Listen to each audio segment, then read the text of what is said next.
Good morning, guys and gals. It is Nicole Saleske here. I'm excited to share with you a very important topic, thyroid part 3 today. Let's get started.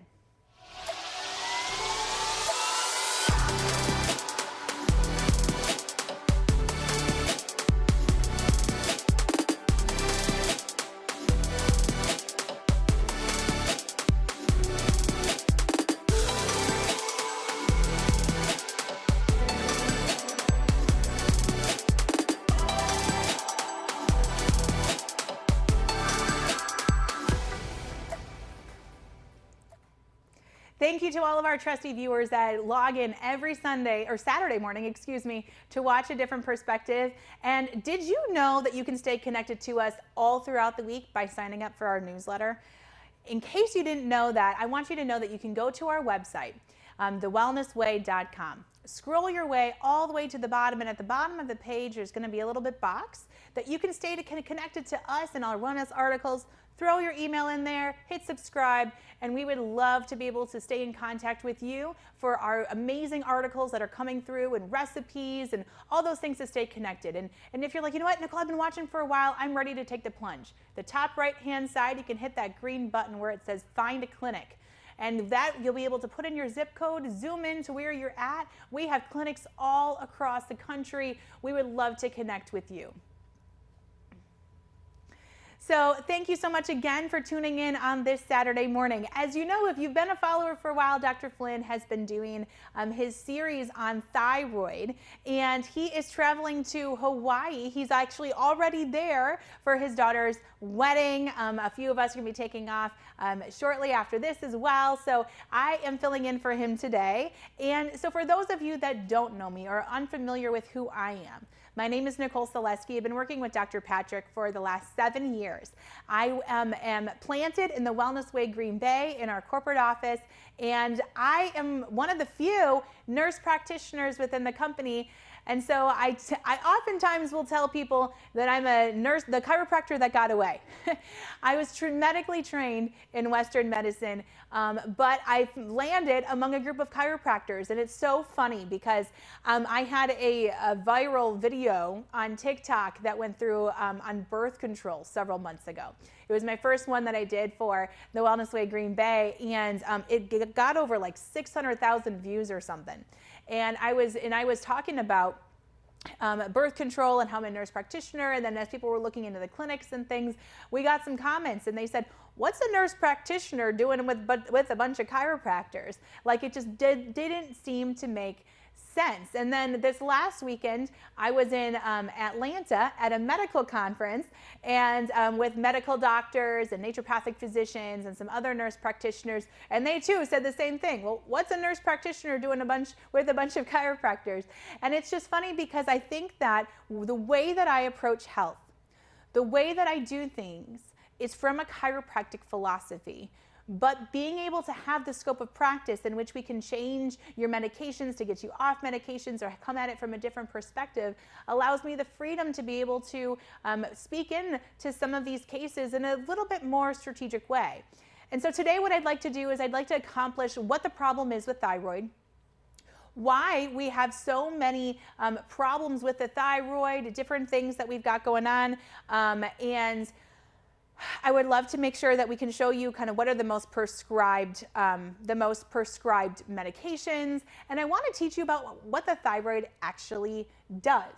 And you know what? This is live. I don't have a clicker for my PowerPoint. I'm just going to have them bring that up for me real quick. So, with that being said, I wanted to make certain as well that we're talking about it again from the Wellness Way perspective. And I had the pleasure of meeting a woman yesterday who came in with Graves' disease. Thank you, Joshua. So I had a pleasure of meeting a woman that came in with Graves' disease. And with what happened with her Graves, this isn't working either. Sorry, guys.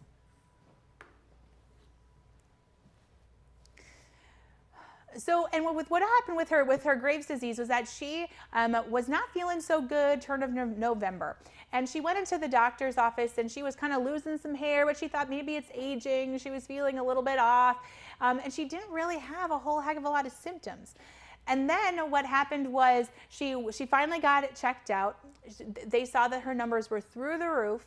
And they told her, okay, we got to slow this thyroid down. We need to get this thyroid out as soon as possible. Once you have Graves' disease, you're always going to have Graves' disease. The thyroid is going bonkers, and so we need to take the thyroid out.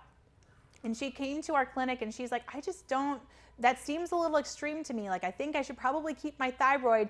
Can you help me figure this out? And so what I did is I sat down with her and I gave her this talk that I'm about to give you guys. And I showed her how the thyroid works and how it was responding to something. And she said, she looked at me, she's like, thank you for getting into this profession, because I've been to doctor after endocrinologist after specialist, and I've not gotten that same kind of feedback and education as I've gotten from you. And I'm not saying that to toot my own horn. I'm saying that because Dr. Patrick Flynn, the founder of this perspective, was able to train us and teach us to believe that the body doesn't make any kinds of mistakes, that this is exactly what is supposed to be happening. So I would love to show you initially about what the American Thyroid Association says is what is the thyroid problem? What is the problem? Okay, so according to the American Thyroid Association, the world's leading professional association of medical specialists dedicated to education and research to improve thyroid disease prevention, diagnosis, and treatment, improving thyroid patient care and educating the public about thyroid health disease. Okay, thank you, American Thyroid Association. According to them, the prevalence of thyroid disease is more than 12% of the United States population will develop a thyroid condition during their lifetime. So this is a pretty big deal. Like 1 in 10, a little more than 1 in 10 people are going to be having this. And so it said an estimated 20 million Americans have some form of thyroid disease. 20 million, and up to 60% of those with thyroid disease are unaware of their condition. All right, come back to me. So what that's saying is that we have this huge population of Americans that have thyroid problems and they don't even know it. And let me clue you in on a little secret. It's not a thyroid problem. I tell you this, and I can guarantee you 100% that God did not make a mistake when he created you with the thyroid. It is made for a purpose, and it is made, it has a very unique role in which to play in your body's metabolism. So today, I would love to take you to the whiteboard and show you exactly how that works. So follow me over here. Okay, so this is our fancy new whiteboard. Isn't this cool? Like this is like a digital, phenomenon here, and I love it. And so we are going places here at the Wellness Way. So so with that being said, I want to show you how the thyroid actually works. And so I'm gonna draw you, okay? Because thyroid is predominantly women, it can be men, but because it's predominantly women, I'm gonna give this person some hair. I left a very promising art career to join the Wellness Way. I don't think people can truly appreciate the raw talent that is this art right now. I feel like I should be Bob Ross, right? Okay, and a wispy little hair over here and a wispy little thing, and now look at how beautiful she is. Just bask in it. Okay, anyways, thanks for entertaining me this morning. So we have your brain. We're gonna make this a happy person, a very cheery disposition, because who wants to be sad in the morning, right? Okay, we should probably give this person arms. All right, so here's you. And inside of you, you've got a lot of organs, right? So let's just highlight a few. We've got your thyroid right here, the base of your neck. We've got your heart. We've got your lungs. We've got a stomach. We've got a liver. I'm gonna make it a girl. So we've got ovaries and a uterus. We've got kidneys and adrenal glands on either side. And for the sake of comparison, what I'm going to do is I'm going to say we're going to give her some stars kind of hanging out over here, and these are going to represent our white blood cells, okay? So can you agree, this stick person, which was seemingly pretty basic at the beginning, she's kind of complex. We got a lot going on here, right? Now, how does all of these things work? How do they get their energy? I think a lot of people think, oh, I must have a thyroid problem because I feel bad and I'm not losing weight. And I say, well, what does thyroid hormone even do? When I first started practice, I felt pretty stupid. I knew that you had to have a good amount of T4 and T3 and that thyroid was important, but I didn't actually understand what it did. And so what happens is thyroid hormone, I'm about to tell you, is responsible for the cellular metabolism, and it's responsible for the energy source for every single cell in your body, with the exception of one cell. And if anyone can put it in the comments before I give you the answer, we're going to give you a prize. I don't know what yet, but we'll send you something. I'll make sure the media team sends you something. So there's only one cell in the body that does not respond to thyroid hormone, and you have to say it before I give the answer. And that is actually red blood cells. Okay, so your white blood cells respond to thyroid, your stomach responds to thyroid, your ovaries respond to thyroid, your adrenal glands, your everything responds to thyroid hormone, and it's essentially the juice that's going to either speed up that metabolism or it's going to slow it way down. So if you have too much thyroid hormone, everything is going a little bonkers. It's you're going to have anxiety, you're going to have heart palpitations, you're going to have unexplained weight loss, you're going to have hair loss, you're going to have diarrhea, everything is speeding up. If you have too little thyroid hormone at any given moment, everything's going to slow down. So you're going to have depression, you're going to have weight gain, you could still have hair loss, you're going to have constipation, you're going to feel like a low heart rate. There's going to be just your body's going to slow down altogether. So when you know that that's what thyroid is responsible for, then it's easy for us to see what happens when it's off. So what happens is every single cell has a receptor.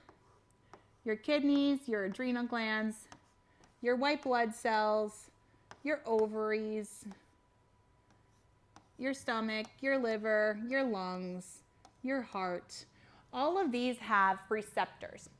And so those receptors, if they need extra, so if you're super stressed and your adrenal glands are going off, or if you have a kidney infection, or if you're constipated, oh,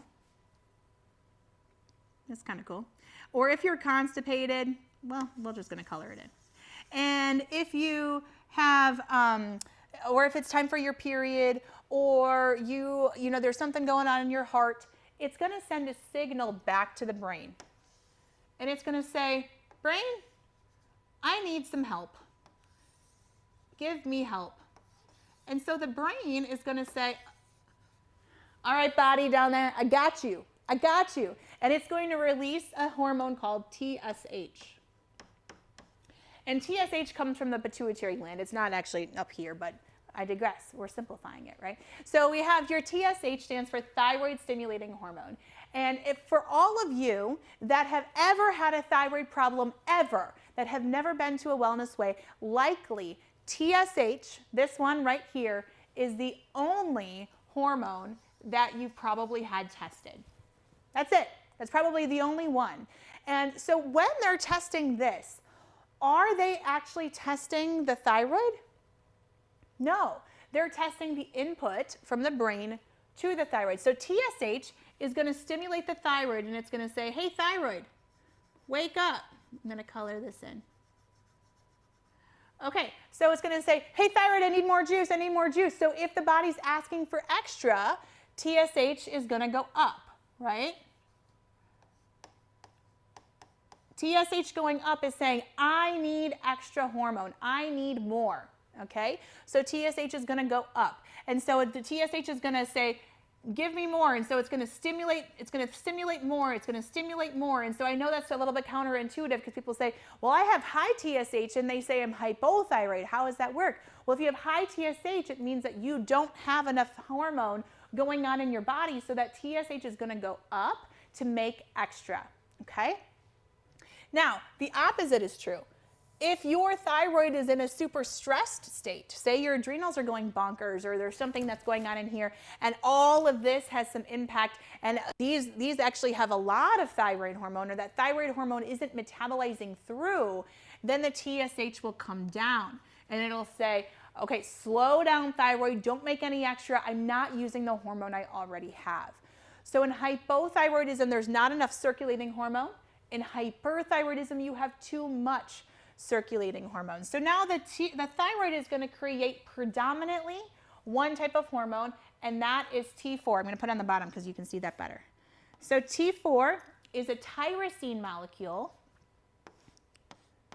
bound to 4-iodine. That's how it gets its name. Who knew you were going to chemistry class this morning, right? So this is T4, tyrosine, 1, 2, 3, 4. Seems pretty great, right? So this is what your thyroid makes. About 97% of the thyroid hormone that your thyroid makes is T4.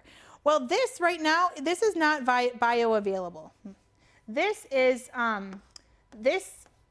all the receptors are taken up. So in order to convert it, what you need to do is you have to convert it into a bioavailable form called T3. Which, can anyone tell me how many iodine T3 has? I think Lucas said 3. Oh, Lucas, you're right. 3. See, we taught these interns well. They know they're learning. Okay, so we have a tyrosine molecule bound to 4-iodine, and that's going to convert into a tyrosine molecule with 3-iodine. So it's going to lose an iodine in that process. And in order for this conversion to happen, you need a good amount of minerals. You need to have proper iron, and a lot of women are deficient in iron. You need to have selenium. You need to have zinc. You know, these are all important vitamins and minerals to have this conversion happen. But sometimes, the thyroid hormone can convert it too much, or if you're over-medicated. So T4 right here, this is what levothyroxine is. So this is what they're giving you. So they're assuming it's converting into T3. But T3, now that it has an open receptor here, that's what can go back and it can bind all these receptors to meet the body's needs. So in order to actually meet your body's needs, you need T3, either from converting into T4 or giving it directly. And so many people, the number one thing that people are prescribed is levothyroxine, which is just T4, which is a synthetic form of thyroid hormone. Think of T4 as kind of like, almost like the birth control for the thyroid. When you take T4, it's going to be in circulation and your brain's going to see it, so it's going to think that you have enough, and it's going to think that everything is fine. And that's why you can have a good TSH, and maybe you can have even a reflex to T4 that looks normal, and you can still feel bad because it might not be converting into T3, and it might not be meeting these body's needs. And so again, when we're asking, okay, why am I on thyroid medicine and I still feel awful? That happens all the time. And it's because A, it's either a conversion issue, B, it's a production issue, your thyroid's not making enough. C, it could be that your cells can't even use it because these receptors are bound with other things. One of the biggest things that can bind these receptor sites and take it away from thyroid's ability to bind is actually estrogen. So if you're a woman that has estrogen dominance, signs for estrogen dominance, maybe you don't know, maybe it's not been tested. Signs that you might have estrogen dominance would be like heavier, painful periods, maybe some clotting with your periods, a history of endometriosis, a history of tender breasts before your period, insatiable sugar cravings, brain fog, fatigue, and every single woman out there is like shaking her head and she's like, So a lot of times what happens is estrogen has to balance out with progesterone. And progesterone gets drained with our mental stress. And ladies, if you're anything like me, my life is chaotic and I love it and I wouldn't have it any other way. But I know that I have to support my stress response. I have to support that progesterone so my estrogen doesn't become dominant and ruin my life. So that's another reason why if you're circulating thyroid hormone, if your T4 and your TSH are normal and you're still not feeling good, likely it can't even get to the receptor sites and your body can't even use it. And then the fourth thing that can happen is autoimmune destruction. And that's what Graves' disease is. That's what Hashimoto's thyroiditis is. That's what all of those things are, is that when you have antibodies that are destroying this tissue, it becomes less efficient. Now, thyroid antibodies actually have a high affinity for 3 different tissues in the body. Thyroid, of course. So if you have thyroid antibodies, it can destroy your thyroid. Your ovaries. So that's why a lot of times it can lead to estrogen dominance if it didn't before. And there's a high correlation with thyroid problems and infertility, or recurrent pregnancy loss or miscarriage. Not thyroid problems, autoimmune thyroiditis. And then number 3 is that it can actually be the hippocampus of your brain. So if you have thyroid antibodies that's destroying simultaneously your thyroid, the ovaries, and the hippocampus of your brain, that is the part of your brain that's responsible for memory. And so a lot of times people are like, man, I just cannot think of that word, or I just can't remember what I did earlier this morning. I can't even remember what I had for lunch. I am having a hard time with recall. That could all be instances in which you might have some thyroid antibodies that are beating up on the hippocampus of the brain. And so with this whole entire picture, where did I ever say that there was a problem happening with the thyroid? I didn't. I said that the body has a problem. The adrenal glands do, or you have a virus, these white blood cells need to replicate, or you were smoking something and your lungs need to repair, or you have, some constipation or a liver issue and your alcohol went through the liver and now your body needs a little extra thyroid juice. Like, there's a lot of things that we do to our body that beat it up every single day. That's going to send a signal back to the brain and say, I need extra. That brain is going to send a signal to the thyroid to make some. It's going to make T4, which has to convert into T3. And once that makes T3, that can go and then bind every single receptor site within the body to meet those needs. There's nothing wrong with the thyroid in that scenario. What's wrong is right here. It's not a thyroid problem. It's a body problem. So why are we ripping thyroids out left and right and doing radioactive iodine to shut them down and doing everything we can? Because we don't understand the body. We don't understand how we can fix all these other things, because that's a lot of work and that's a lot of various medications that we'd have to alter to fix this, and this, when you could have all of these problems. And so what medicine does is they get myopic and they look at just one thing and they say, if I can manipulate this number on paper, we're good. But then I have women end up in my office and they're saying, I've been taking thyroid medicine for 20 years and I still feel crappy. Yeah, because on paper your TSH and your T4 and T3 looks good, but we did nothing to address the cause of the issue. We did nothing to fix why you're on that in the first place. And so what happens is when you take synthetic T4, and the TSH goes down, the TSH is normal, and it's not triggering the thyroid to make the same amount of hormone because it thinks that your needs are already being met. Because this is your thyroid doesn't have to produce T4 if you're taking it from the outside. So the brain says, well, I'm not going to make you do extra. The brain always wants homeostasis. So then what happens is the thyroid gets lazy over time and doesn't really make some. So what happens to your dose, ladies? You started at 25 micrograms, and then a year or two later you go to 50, and a year or two later you go to 88, and a year, you keep going up on your dosing because your thyroid is kind of saying, well, I guess I don't have to do the work. And if this problem is getting worse and worse and worse and worse, then you're never going to get the resolution you seek. You will never be able to get off your thyroid medicine because you did nothing to fix the cause. And so I'm here to tell you today, I have women come into my office all the time, well, can I get off thyroid medicine? I've been on it for 20 years. And my answer to them is, I don't know. I don't know, because I don't know to what extent your thyroid's been permanently damaged by autoantibodies. I don't know if you've done any treatments like radioactive iodine or something like that. We might not get some of that function back. But what I do know is we can start to restore the body, and restoring the body takes time. In the fireman and the carpenter principle, when your house is on fire, the fire department comes in and they distinguish all the flames and they get rid of the fire, and it takes them a hot 20 minutes to make sure that your house is all safe, pat themselves on the back, our work here is done. It takes a carpenter much more time to be able to rebuild and restore that house, to make you able to live in it again. And I am proud to be a carpenter provider, to be able to give that gift to my patients. But I understand that it takes time to rebuild, and that's not something that you want to rush. You can't rush the process. You just can't. And so with that being said then, I wonder if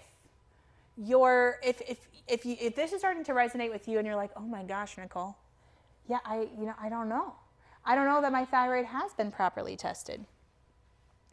What I'll do is say, I'm running out of space here. Let me just get rid of her.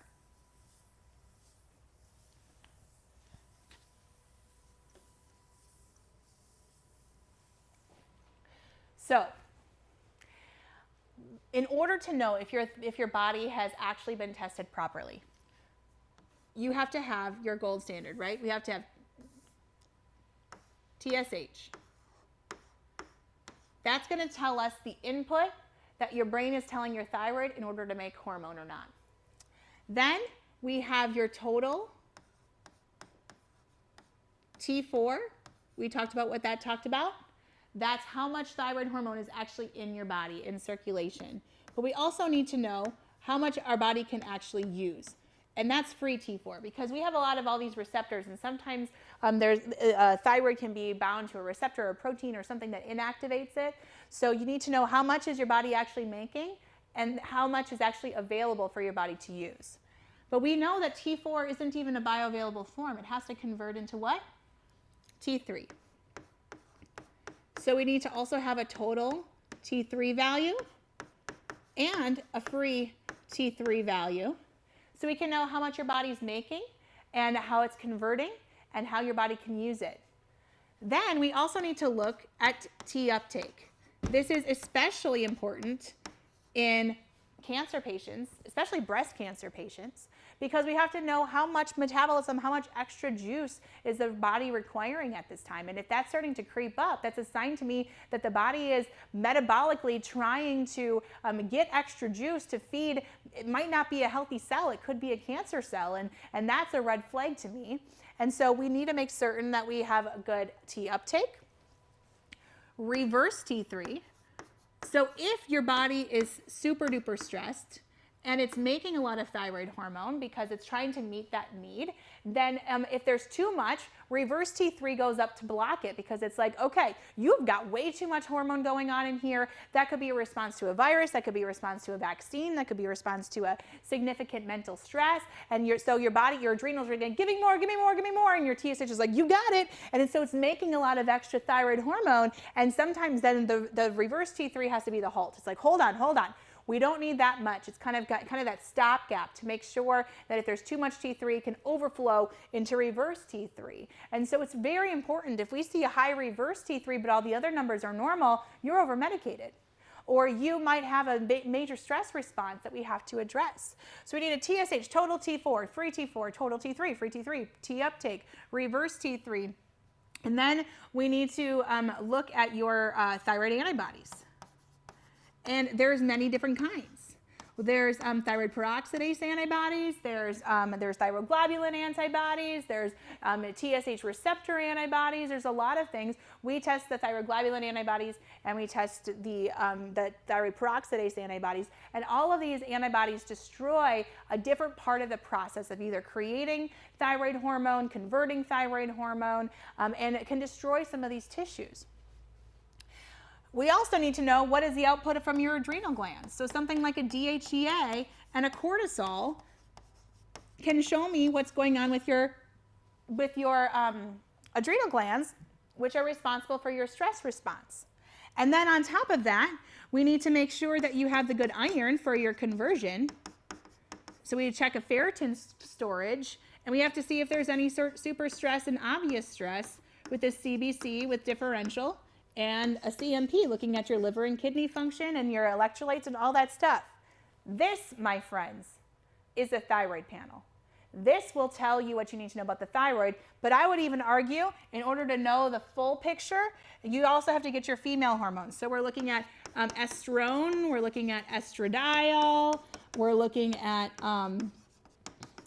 your testosterone, we're looking at progesterone. We need all of these things to get the full picture. However, this is all that we've tested. This testing is grossly incomplete, and we've been doing a huge disservice to men and women across the country, 20 million of them, by only looking at this. This right here is the Wellness Way Comprehensive Thyroid Panel. And when we add in all these down here, which I know that it's getting chopped off, you can't see the whole thing, that's when we have our thyroid with hormone panel. And we have even more in addition to that, looking at your sugars and your insulin and your CRP, a marker for overall inflammation, and your homocysteine and your cholesterol and your lipids, and it tells us the complete picture. And you know what I was taught in nurse practitioner school? They taught me that if what I was testing I couldn't change with a medication, I should not order that test. Because why would insurance pay for something if it's not going to change my treatment? And so what I was taught, the 3 pillars of nurse practitioner school is human assessment, pathophysiology, how disease affects the body so we can give it a name, and pharmacology, how are we going to fix it with a drug? And if I couldn't give it a name or fix it with a medication, it was considered useless information, and we don't need to test it, so we shouldn't make the insurance companies pay for it. And so this is the box that the providers within the insurance model are trapped in, because insurance won't cover the things that give you the bigger picture if it can't be fixed with a medication, because they assume that you, the viewer, the person that's asking for it, the person that wants to understand their body, is lazy and would only take a medication and doesn't want to do any of the work to fix it. That's what they assume, and you should be grossly offended by that comment. But that is the world that we live in. And so when people come to me and they're like, oh, I wish you took insurance. Well, no. If I took insurance, I couldn't have the liberty to do this. I couldn't have the liberty to treat you as I see fit. I couldn't have the liberty to give you the tools that you need to actually find health restoration. I would have to stay within the box to cover this up, to manipulate it, so you'd be stuck on that drug for life. And I promised to do no harm. And I don't see anywhere in the dictionary that a healthy individual is someone who takes 1 million medications at once. And I've never once had someone come into my office with their laundry list of medications and tell me, how can I get more? Not once. Nor have I ever had anyone come in with their laundry list of medications and say, and I feel awesome. Not once. And if you did have a laundry list of medications, like, it's not like they make you feel that much better. Otherwise, I would get that all the time where people are like, give me more medicine, give me more medicine. And I don't get that, because that's not how we practice. That's not the Wellness Way approach. That's not how healthcare was ever intended to be. And so if we go back to the PowerPoint here for a hot minute, if I bring up, if we can just go to up 2 slides, please. Here we go. So what we have here is the most prescribed medications. I picked this up, the top 300 drugs of 2020. And so I just copy and pasted the top 10 for you. And you can see the #1 drug is atorvastatin, which is another discussion, but that's a statin medication that's responsible for cholesterol. And #2 is levothyroxine, or thyroid medicine. #3, metformin, something for blood sugars, and #4 for blood pressure. Okay, so let that sink in a hot minute. Levothyroxine is the 2nd most prescribed drug in all of America.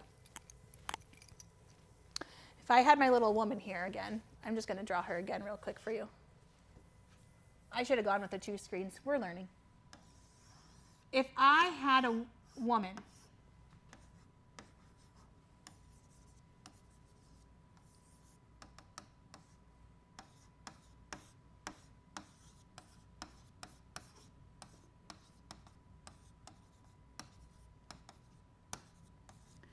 and I'm telling you, all of these organs are sending a signal to the body. The body is in a stress state, right? The body's in a stress state. And so the body needs more hormone, it needs more proteins on board, it needs more cholesterol on board. Because of all the chaos that's going on in here, that's what's going to cause the cholesterol to go up.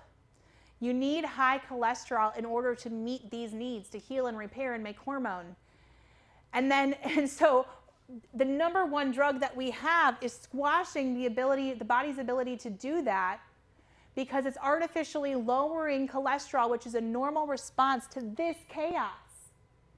And then the number two drug that we have, levothyroxine, is also not responding to this chaos. It's taking the signal from this chaos and telling the brain, it's cool here, there's nothing going on. So it looks good on paper. Yet there's chaos wreaking havoc within your body. That is not fixing the problem. And then that chaos can turn into blood sugar issues from stress. Maybe you're overeating because you think everything is fine. Maybe you're eating too much sugar, and metformin is the third most prescribed medication. And what was the fourth? Blood pressure medication. Well, yeah, because all of this is trying to send more signal to the brain saying, I need more perfusion because I'm stressed out, and you keep condensing every single input from the body to the brain is saying, I need help. And then you're like, oh, but we'll just give you this medicine. Hey, on paper, it looks like you don't need help anymore, but did you fix it? No. And so this is what we're stuck in. And this is why nobody's getting better. And this is why thyroid problem is such an issue. If we go back to the PowerPoint, I want to show you the last slide again. So according to the American Thyroid Association, women are 5 to 8 times more likely than men to have thyroid problems. 1 in 8 women will develop a thyroid disorder during her lifetime. Most thyroid cancers respond to treatment. That's another talk. But this is the one that gets me, this last bullet point here in the middle. It says, the causes of thyroid problems are largely unknown. We have no idea why the thyroid goes haywire and why it's low or why it's high. We just give them thyroid medicine. Well, if you understood the freaking body, you would understand it's not a thyroid problem. It's the input from the rest of the body that the thyroid cannot keep up because we keep beating ourselves up over and over and over again. Undiagnosed thyroid disease may put patients at risk for certain serious conditions, such as cardiovascular disease, osteoporosis, and infertility. Well, no, Sherlock. If you don't get the thyroid hormone to all those other organs, obviously you're going to be at risk for all those things, but it's not a thyroid problem. Maybe it's all those other things that are causing the thyroid to have to respond. So maybe it's opposite.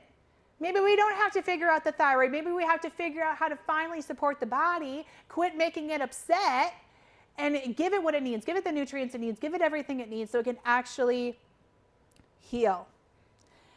And the last bullet point on that PowerPoint says most thyroid diseases are lifelong conditions that can be managed with medical attention. Look me in the eyes. Honey, if you are working with someone in Western medicine, in the allopathic model, in the regular medical model, I'm sorry to say you will never get off your thyroid medicine, no matter what they say. Because the thyroid's going to get lazy and they're going to increase your dose, you're going to increase your dose, you're going to increase your dose. But if you find yourself a carpenter, we showed you at the beginning of this presentation where you can find a clinic and put in your zip code to find a Wellness Way clinic near you. If you can find yourself a carpenter that can actually test you properly, that can figure out the cause of this, as your body heals, it's going to be obvious that you're over-medicated and you need less and less and less. I've successfully gotten a lot of people off their thyroid hormones. And if nothing else, switching them from levothyroxine or Synthroid to something like an NP thyroid or Armour thyroid, which is a bioidentical thyroid from a cow or a pig. And that kind of dances alongside the thyroid hormone versus replacing it completely, but it's a little bit trickier with dose because it gives you both T4 and T3, which is super beneficial. But the T4 and T3 of a pig, the ratios are different than they are in a human. So it takes a little bit more finagling and it's a little trickier. But in the long term, it's going to be something that's going to be better for you in the long term. So that's an option. Some of those sorts of things come into my office all the time. And so I want you to know that those are the sort of challenges that we can start to overcome. We can start to ask why, and then rebuild your body so hopefully you can get off the thyroid medicine. Something your doctors also say is, well, once you have thyroid antibodies, you'll always have thyroid antibodies. Anything that causes an immune trigger, from eating a food allergy, to getting a vaccination, to getting a virus, to losing a loved one, is going to trigger those antibodies to flare. So yeah, if you keep on going and throughout life eating McDonald's every day, those antibodies will remain there forever. But if you start to take control of your immune system and start to stop making it mad every day, detox those antibodies out, I have seen remission in these antibodies. I've seen these come down dramatically. There is hope. You don't have to be stuck taking a thyroid medicine for the rest of your life. And if this resonated with you, or if you know a friend that could hear this information, the 1 in 8 women, chances are you know someone on a thyroid medicine, tag them. Share this to your timeline. Share this with the people that you know and you love, because this is an important message and it needs to get out.